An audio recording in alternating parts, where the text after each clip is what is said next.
Olá, então, caríssimos colegas, vamos então para a nossa aula 3 sobre a metodologia científica, na qual essa aula 3 ela está pautada em como nós vamos pegar as nossas referências, de como usar as fontes de pesquisa da escrita científica, como nós puxamos as fontes para fazer uma boa pesquisa. Vamos entender passo a passo. Então, vamos lá para a primeira situação, que as etapas da pesquisa científica, que o que é pesquisar, como pesquisar e onde pesquisar. Então, o que pesquisar é sempre o assunto ou tema. O como pesquisar é onde envolve as estratégias, as palavras-chave, as bases de dados e assim por diante. E o onde pesquisar são as fontes da pesquisa. Então, nós temos essas três etapas sempre para uma boa pesquisa. O que pesquisar, como pesquisar e onde pesquisar. É ali onde é que nós traçamos a nossa estratégia. O que pesquisar vai ser sempre o assunto, como pesquisar vai ser a estratégia e onde pesquisar vão ser as fontes, que é o tema central dessa nossa aula. Lembrando, pessoal, essa nossa aula aqui não suprime a aula do professor, nem o vídeo, nem a aula em vídeo do professor, e muito menos a apostila. Isso daqui é para dar um norte para vocês, tá? Então, o professor ele fala aqui sobre os tipos de pesquisa e os tipos de fonte de pesquisa. Por exemplo, para se fazer uma pesquisa, todas as pesquisas elas necessitam de fontes, de onde nós tiramos a ideia. Então, nós vamos ter as fontes impressas, que são livros, revistas, documentos e papel e afim. Nós vamos ter as fontes eletrônicas, tá? Que são CD, DVD, Blu-ray. Essas fontes eletrônicas ainda existem, ainda são pesquisadas. E nós vamos ter as fontes digitais, que hoje 95% de todos os trabalhos feitos eles já se pautam por fontes digitais ou fontes digitalizadas, que foi um livro que virou um PDF e assim por diante, ou um livro que virou um audiobook. Então, que as fontes digitais são sites, portais e bases de dados acadêmicas e até mesmo os vídeos do YouTube. Então, exemplos de portais, nós temos o CAPES, o Cielo, a Biblioteca Digital de Tese de Dissertação de domínio público e o Google School, Academic School. Eu gosto de usar muito o Google Academic School porque a gente encontra muita coisa boa ali. Então dá para se pesquisar bastante coisa pelo Google School.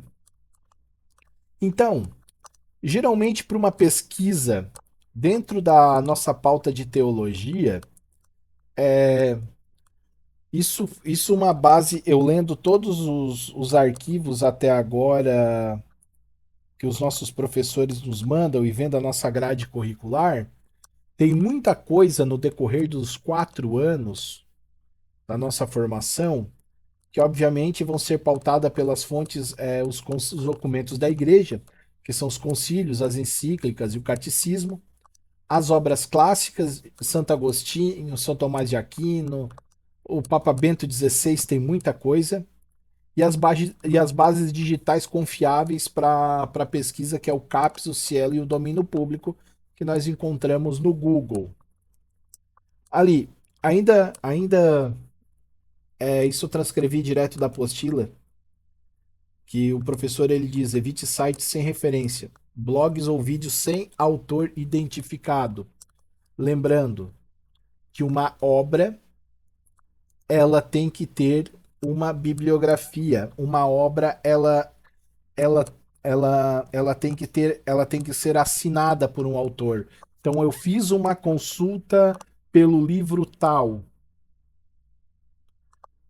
Quando eu faço essa consulta pelo livro tal, eu vou ter que citar lá embaixo, no final da obra, na bibliografia, na referência bibliográfica, eu vou ter que citar onde eu tirei determinado assunto, de qual livro.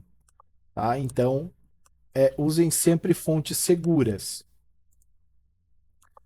Estratégias de buscas. Como eu vou buscar? Lembra ali que mais de 90% hoje dos nossos conteúdos eles são pautados em mídias digitais. Então, por serem pautados em mídias digitais, nós temos que saber onde buscar. Eu uso o escolar do Google, o escolar.google.com.br, que ele traz para nós uma ferramenta maravilhosa. Por exemplo, eu posso pesquisar em qualquer idioma, mas eu posso pesquisar em páginas em português. Também traz para nós algumas situações. Use palavra-chave específica. Combine termos com operadores. Os operadores podem ser o and, o or ou o not. O and é o e, o or é ou e o not, obviamente, é não. Para que nós vamos usar esses operadores?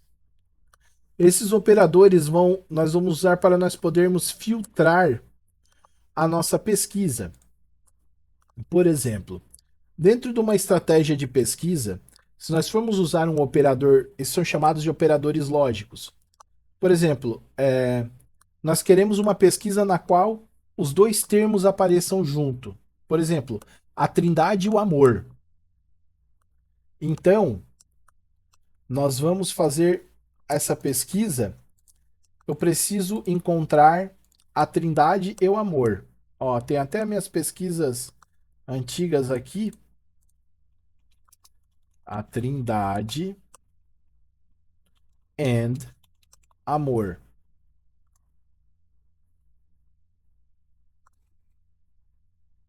Deus Trindade, o Evangelho segundo João, amor à fidelidade, os gestos e cuidados de amor, orientação, poemas anteológico de Solano Trindade. Claro, ele vai puxar muita coisa que tenha trindade e amor junto. A partir dali nós temos que saber filtrar. Nós podemos também colocar entre aspas. Não achou. Ou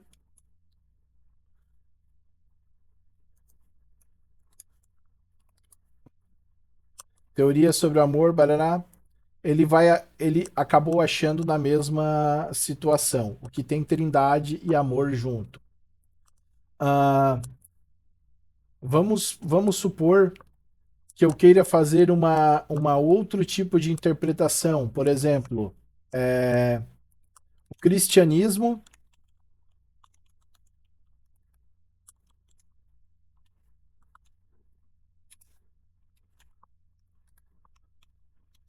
sem o Império Romano.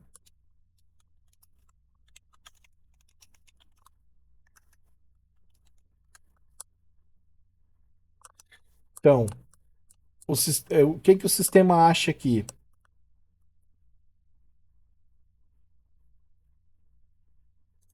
Então, o que o sistema está achando aqui para mim? É o cristianismo, da sua origem até sua consolidação no Império Romano. Ele não deixa de procurar a, o resultado que fala sobre o Império Romano. Porém, ele dá mais ênfase no que fala sempre na primeira palavra. Entendeu? Então, os operadores, eles servem para ajudar no nosso campo de pesquisa. Vamos supor aqui, ó, Império Romano. Abrimos. Império Romano e integração, os cristãos na carta de Plínio Jovem Trajano. Oh, é interessantíssimo até. Então, aqui, primeiro ele vai ter um artigo. Esse artigo, ele está tendo a referência principal do artigo aqui primeiro. Vai ter todo o artigo, ele está em português e inglês, porque esse é um artigo que provavelmente foi publicado em uma revista. Foi feita uma publicação dele. Então teve toda a construção, ó, com citações longas, com citações diretas longas e tudo mais. O Rowan Neihart aqui. Vocês estão vendo que nas notas de rodapé sempre vai ter instruções bibliográficas, então nunca esquecendo a veracidade da fonte. Ponta Galícia, Capadócia, Ásia, Bitânia, ó, vai ter todas as referências da fonte. E aqui no final vai haver toda a referência de onde ele puxou, todos os livros, todas as fontes que foram pesquisadas para que esse artigo fosse feito. É um artigo de 25 páginas e aqui vai ter toda a referência bibliográfica. Tá? Então, essa é a função de uma boa pesquisa. É ela ter veracidade e ela ter um bom compêndio de tudo que é necessário para que possa ser estudado, lido e apreciado. Então, quando se fala em uma pesquisa, em uma técnica de escrita científica, ela tem que ser clara, objetiva e fiel às fontes. Usar uma linguagem acadêmica, mas sem complicar demais. Frases curtas e coesas, sem gírias e expressões religiosas subjetivas. Por exemplo, eu senti, Deus me revelou. Não. Nós estamos fazendo aqui um artigo, um livro, uma pesquisa. Nunca se falar na primeira pessoa. E citar sempre os autores e os textos bíblicos corretamente. Por isso, nós temos algumas regras para citar os autores e os textos bíblicos. Então, a estrutura do texto acadêmico teológico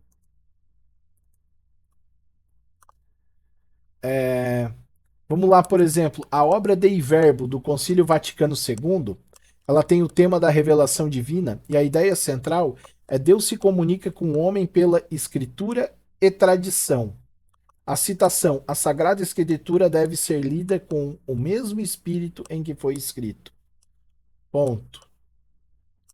Então, sempre quando nós temos uma estrutura de um trabalho acadêmico, um exemplo teológico de leitura, um exemplo de leitura de um trabalho acadêmico, nós temos que ver a obra, o tema, a ideia e a citação central. Por isso que quando nós vemos qualquer trabalho, ele tem que ter o cabeçalho, o tema geral, a referência, o autor, o título, o editor, o ano, o conteúdo, o resumo e as citações. O fichamento organiza ideias e evita esquecimento das fontes. Certo? Então eu separei aqui para vocês um pequeno trabalho que eu fiz de maneira corrida para explicar para vocês como funciona uma publicação científica. Usei o tema Cristologia e Ressurreição. Então, se vocês verem aqui, a primeira coisa nós colocamos uma introdução. A presente pesquisa tem como objetivo apresentar uma reflexão teológica sobre as relações entre a cristologia e a ressurreição, mostrando como esses dois pilares estruturam a fé cristã. O tema foi desenvolvido conforme as normas da BNT, incluindo exemplos práticos de citações diretas, curta e longa, citação indireta, notas explicativas para facilitar o aprendizado de iniciantes. Aqui em vermelho, isso não vai num trabalho acadêmico, mas eu vou deixar à disposição para vocês em download para que vocês tenham uma referência. Isso são anotações minhas que eu fiz para deixar como referência do que foi dito. Então, ó, aqui começa a introdução. Sempre deve contextualizar o tema e indicar o objetivo da pesquisa. Use parágrafos curtos e linguagem formal. Então, nós vamos ter primeira parte, a introdução. A introdução, ela vai contextualizar o tema e indicar o objetivo da pesquisa. Ponto. Depois disso, nós entramos no desenvolvimento. Então, a cristologia é o campo da teologia que estuda a pessoa e a obra de Jesus Cristo. Segundo Bento XVI, Jesus é o rosto humano do Deus e o rosto divino do homem. Vocês estão vendo que nós temos aqui uma citação que ela é de uma linha. Tá? Então até eu botei aqui, esta é uma citação direta curta, até 3 linhas, portanto fica entre aspas e integrada ao parágrafo. Vocês estão vendo, teve uma citação. O que eu precisei para fazer essa citação? Eu tirei um pedaço, literalmente um pedaço do que o Papa Bento escreveu. Esse pedaço era uma linha só. E coloquei no próprio parágrafo do desenvolvimento do trabalho, referenciando à frente o nome do autor, entre parênteses, o ano de publicação e a página. Eu não preciso referenciar o nome do livro, porque o livro vai estar referenciado lá na referência bibliográfica. Então, uma citação direta curta usa aspas, referencia o autor, o ano e a página, e fica no fluxo do parágrafo. Vocês estão escrevendo, ela vai ficar ali no fluxo do parágrafo.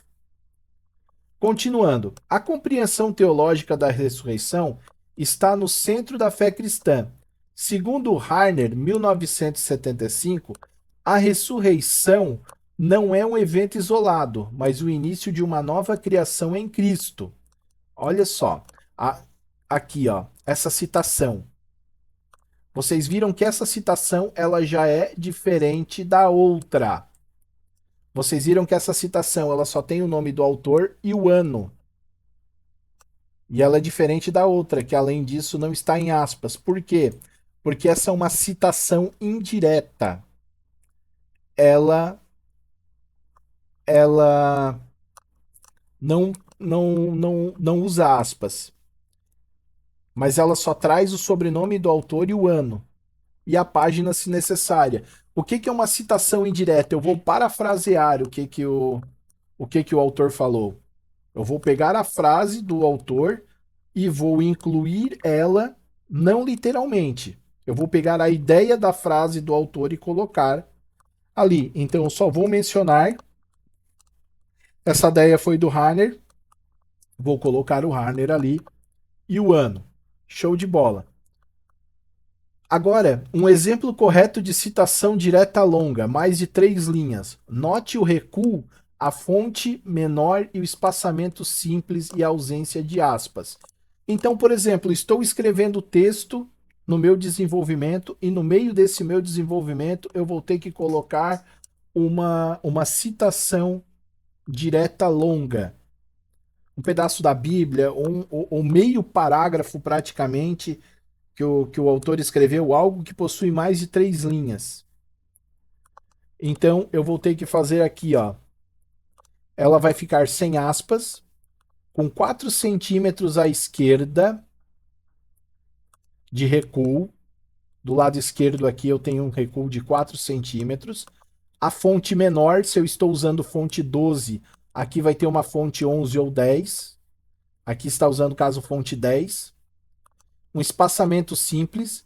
E a referência é o livro, como aqui foi tirado da Bíblia, é o livro, capítulo e versículo. Pode aparecer ao final do bloco. E é recomendado informar a tradução utilizada em nota. Daí lá na nota bibliográfica, eu vou colocar as demais informações. E vou ter aqui ainda uma anotação, que é um tipo também de citação direta curta.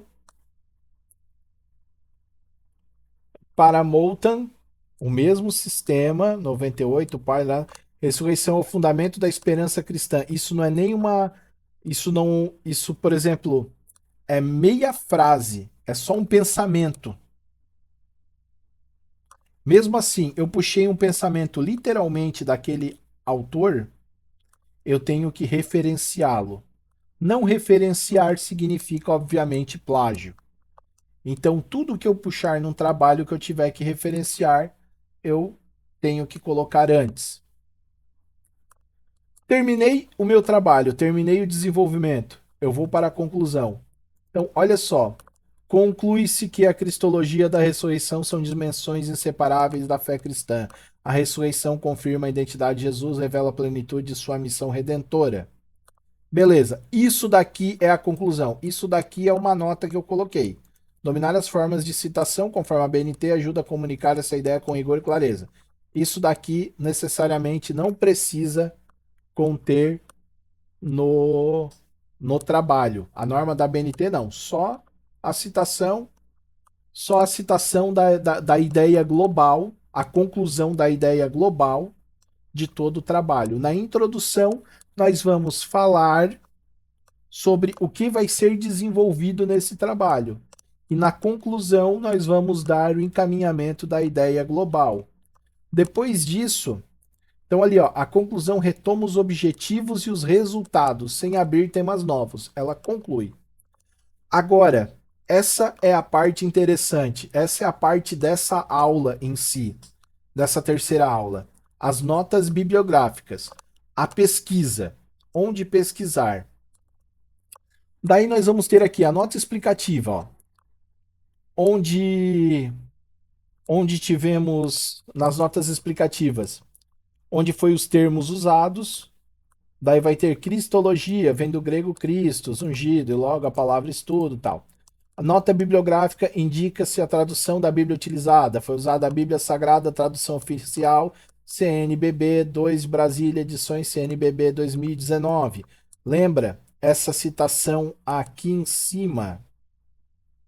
Essa citação, ela foi feita da Bíblia CNBB edição 2019. Ponto.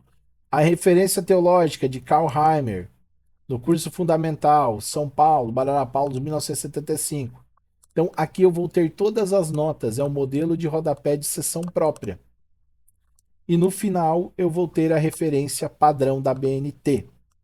Por exemplo, lá onde eu fiz aquela minha primeira citação, onde eu tirei aquela minha primeira ideia, foi no livro Jesus de Nazaré, escrito pelo Papa Bento XVI, é a editora Planeta, foi editorado em São Paulo no ano de 2011. Então eu tenho autor, nome do livro, local de impressão, editora e ano. A mesma coisa, Jürgen Moltmann. Eu tenho autor, nome do livro, local de impressão, editora e ano. Então, a fonte bibliográfica, ela sempre vai ter que ser colocada dessa forma. Sempre colocado dessa forma. Primeiro, sobrenome do autor, nome do autor, nome do livro, local onde foi impresso, editora e ano. Beleza. E toda e qualquer pesquisa deverá conter sempre a introdução, o desenvolvimento, a conclusão, as notas e as referências. Uma pesquisa de verdade, uma pesquisa com fundamento, tem referência. Então, lembrando, a introdução apresenta o tema e o problema teológico a ser discutido. O desenvolvimento expõe o pensamento dos autores, vai fazer as citações dos livros que tem que citar e faz a análise crítica. A conclusão retoma as ideias e mostra os resultados da reflexão. E a referência mostra tudo onde foi pesquisado. Por isso que para fazer uma boa pesquisa, nós temos que escolher boas fontes, ler tudo com bastante inteligência, anotar o método e escrever com fé e razão o trabalho. Tá certo, pessoal? Então, todas as fontes elas são válidas, desde que tenham sempre. Peguei este livro peguei este livro como referência. Li o livro, estou montando o desenvolvimento do meu trabalho. Já deixo anotado todas as referências bibliográficas onde eu vou tirar as citações. Não, eu preciso de outro livro. Eu preciso puxar com outro livro. Por exemplo, este livro aqui, O Cristianismo da Origem. Este é um livro ou é uma... Este também é um artigo. Ah, vou puxar desse artigo. Então, posso citar até mesmo partes do resumo desse artigo, desde que eu respeito essa situação. Ó, Renato Domiciano. Domiciano, Renato. Cristianismo, da origem até sua consolidação no Império Romano. Aqui não marca, vamos ver se marca o ano. Não marca o ano, mas não marca o ano da publicação desse. Vamos ver se marca abaixo do resumo. Nem na introdução. Também não marca. Então, deixa-se com um ano ausente. Mas pode-se citar, desde que respeitando. Ó. Vejam bem que aqui ó, nós temos uma citação longa. O cristianismo é uma religião de historiadores, outros sistemas religiosos puderam fundar suas crenças lá tal. Aqui ele puxou um parágrafo inteiro de um livro, do livro do Giordani, de 1968, página 308. Vamos ver qual é o nome desse livro. É do Giordani, 1968. Então eu vou aqui nas referências bibliográficas. Giordani, tá aqui. A História dos Reinos Bárbaros, volume 2, editora Vozes, 1968. A História de Roma, Rio de Janeiro, editora Vozes, 1968. Então ele usou dois livros, ou pode ou pode ter sido ou pode ter sido os dois volumes, tá? Então lá na página 308 de um desses dois livros tá aquele parágrafo todo escrito. Então, pessoal, para vocês entenderem, uma pesquisa sempre carece de fontes confiáveis. Então é isso que o texto quer mostrar para vocês, tá? É isso que o trabalho do professor com essa apostila, ela quis mostrar para vocês. Vindo aqui, ó, na própria apostila, então ela diz onde pesquisar, todos os locais onde podemos fazer uma boa pesquisa, tá? E principalmente, pessoal, ó, coleta de registro de dados também necessita de observação em linguagem científica, com o objetivo de facilitar a leitura e interpretação, mantendo o objetivo do pesquisador. Em ambos os momentos, é preciso evitar termos ou estados subjetivos, atribuição de características ao indivíduo ou de finalidades da ação, em termos ambíguos, ou vocabulário com significado vale definido, os termos amplos. Atentando-se a esses fatores, a exposição dos dados obtidos fica mais clara e objetiva. Então, quando fazer a pesquisa, procurar a referência bibliográfica correta, fazer a citação corretamente e se algo ficar destoando ou algo ficar difícil de compreender, adicionar uma nota de rodapé. Tá bom? Não deixem de ler a apostila, tá? A ideia aqui era voltado hoje a pesquisa e referências bibliográficas. Espero estar ajudando o pessoal aí, mostrando como é que é o corpo da pesquisa. E qualquer coisa, pode entrar em contato. Um abraço a todos.